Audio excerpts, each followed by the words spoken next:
বাড়ি বাড়ি গিয়ে মহিলাদের মাহফিল করা জায়েজ আছে কিনা? সম্মানিতা মা বোনেরা, বাড়ি থেকে বের হওয়ার সময় কয়েকটা নিয়ম আছে। প্রথমে আপনার স্বামীর অনুমতি নেওয়া লাগবে।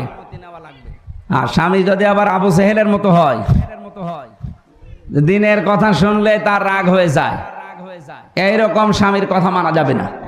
যদি এরকম পরিবেশে আসে, তাকে বোঝানো লাগবে প্রথমে, দেখো তোমার সাথে সাংসারিক জীবনে আমি আছি, কিন্তু এর পরের যে জীবন, এই জীবনে তো তুমি নেই, সুতরাং ওই জীবন আমার তৈরি করা লাগবে। দিন শিক্ষা করা যেহেতু তলাবুল ইলমি ফারিদাতুন আলা কুল্লি মুসলিমিন ওয়া মুসলিমাতিন, নারী পুরুষ সবার জন্য ফরজ। এজন্য এরকম পরিবেশ কোন জায়গায় যদি তালিমের মাধ্যমে, শিক্ষার মাধ্যমে দেয়, কিন্তু সেখানে দেওয়া লাগবে মেয়েদের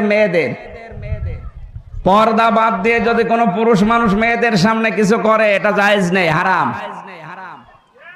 এজন্য পরিবেশটা, ওনাদের কণ্ঠ যেহেতু পর্দা, মেয়েরা সাউন্ড বক্সে দেখে অনেক জায়গায় কথা বলছে, এটা জায়েজ নেই, এটা ছড়িয়ে দেবেন, এটা হারাম। চট্টগ্রাম বিভাগে এগুলো বেশি হয়, এই এলাকায় এগুলো নেই। হ্যাঁ, না না, এটা জায়েজ নেই। কে করে এলাকায়? কারা করেন?